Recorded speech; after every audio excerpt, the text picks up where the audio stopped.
ahead strike. CBN introduces ordinary investment bank accounts for Nigerians in diaspora. On the foreign scene, authorities in Los Angeles declare state of emergency due to poor air quality as wildfires spread. And in sport, ban on Bangladesh cricket all-rounder Shakib Al Hasan remains in place after failing independent reassessment. Now the details. I am John Omoaka.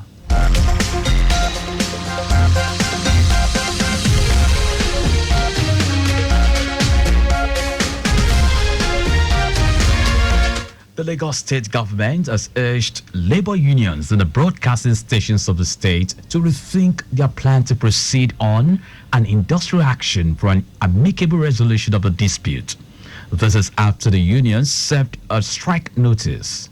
The proposed strike, which is planned to start on Monday, January 13, is to press home the demand of the Nigeria Union of Journalists and Ratawu that the state government should migrate their members to the mainstream civil service.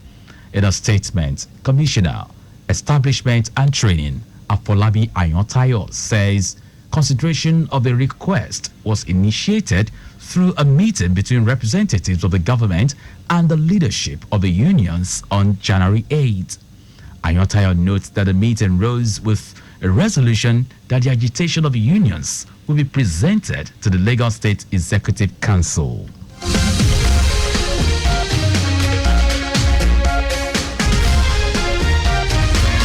The Lagos State Resilience Office, LASTRO, in partnership with the Resilient Cities Network, Global Insurance Intermediary Group, Howden, and key private sector stakeholders, is set to hold the Lagos Water Risk and Insurance Workshop in Lagos.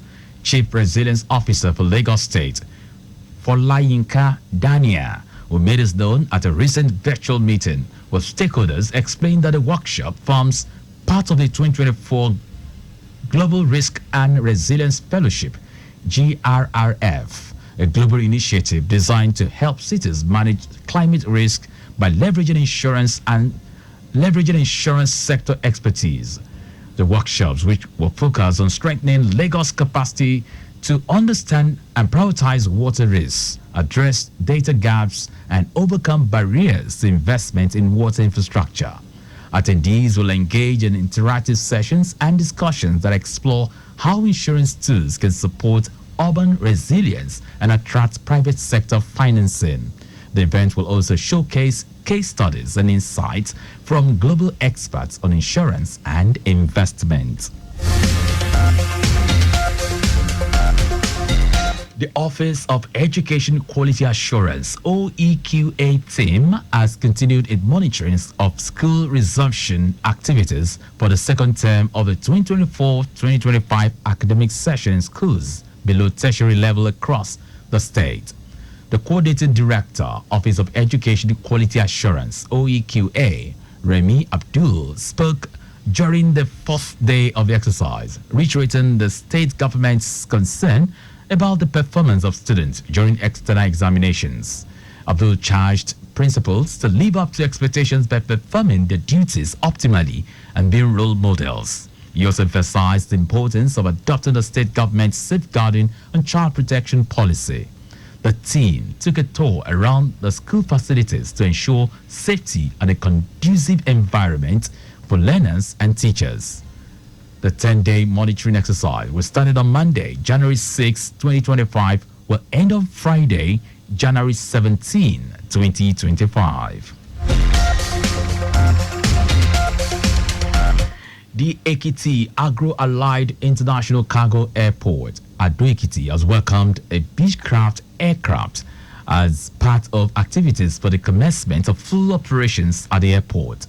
This is coming barely a month after the Nigeria Civil Aviation Authority granted approval for non-scheduled flight operations at the airport for a period of 6 months.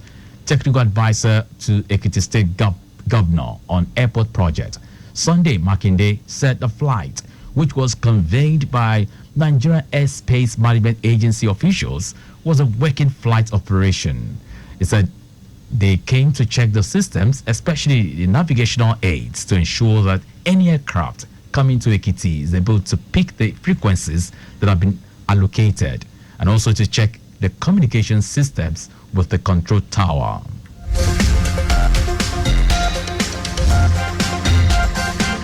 Troops on operation across the country have killed 109 and arrested 81 criminals in the past week. The troops also arrested 6 oil thieves and rescued 43 kidnapped victims. Director of Defense Media Operations Edward Buba who announced this in a statement, said troops on operation in the Niger Delta area discovered and destroyed 10 illegal refining sites, 10 crude oil cooking ovens, 10 dugout pits, 12 boats, and 4 storage tanks. It says troops recovered over 631 liters of stolen crude oil, 3,140 liters of illegal refined diesel, and 2,250 liters of petrol in the past week. And now to the rest of the stories. The Central Bank of Nigeria, CBN, has introduced the non-resident Nigerian Ordinary Account, NRNOA, and non-resident Nigerian Investment Account, NRNIA, for Nigerians in diaspora. CBN made this known in a circular to all authorized dealer banks and the general public, noting that NRNOA will enable non-resident Nigerians, NRNs, remit their foreign earnings to Nigeria and manage funds in both foreign and local currencies. The Apex Bank also said the NRNIA will enable NRNs to invest in assets in Nigeria in either foreign currency or local currency.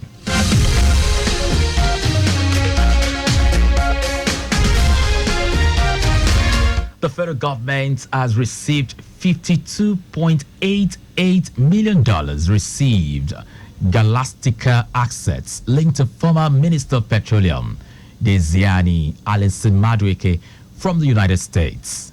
Attorney General of the Federation and Minister of Justice Lateef Fagbemi made this known at the formal signing ceremony of the Assets Agreement between Nigeria and the United States of America in Abuja.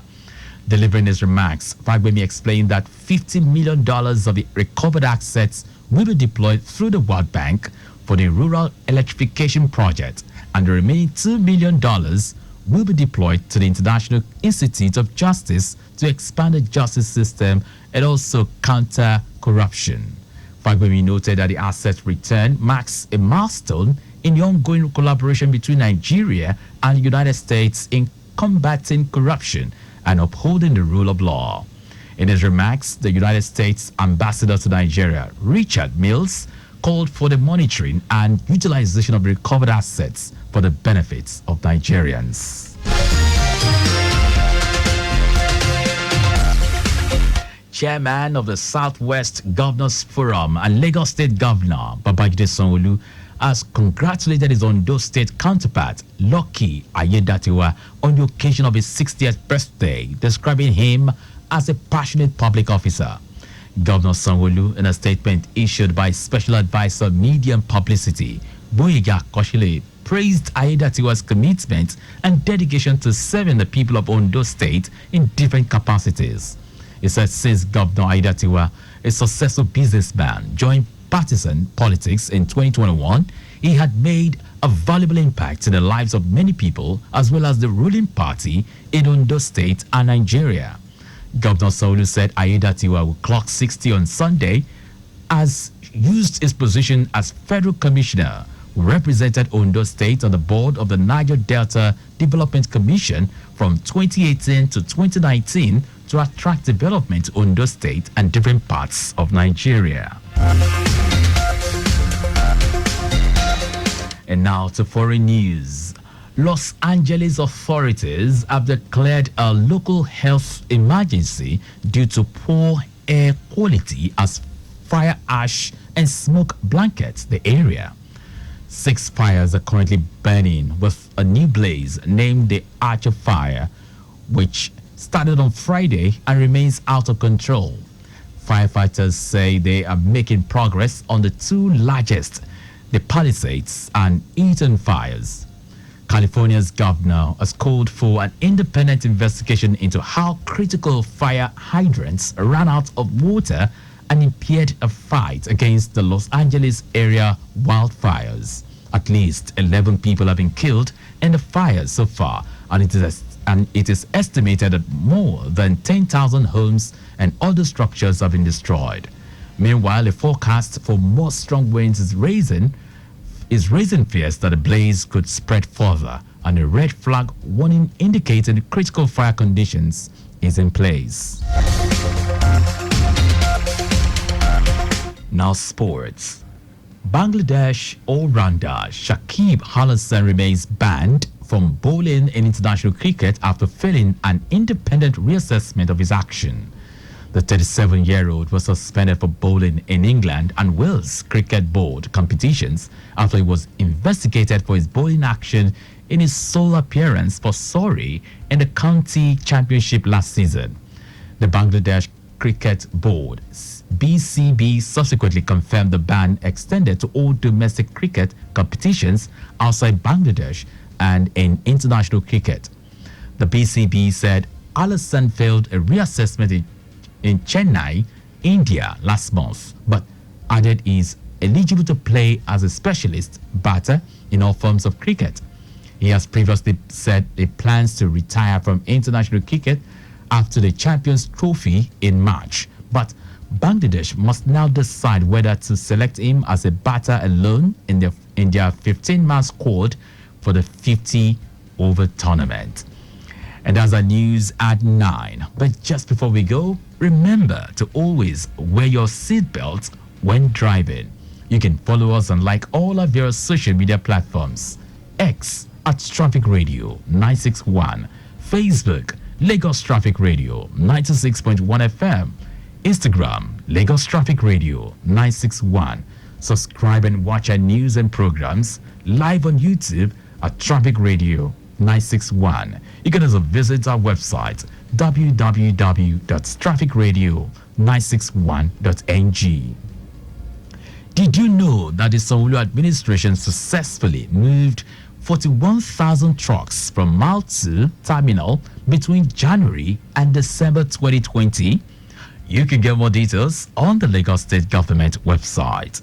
To end the news, here are the highlights of the major stories.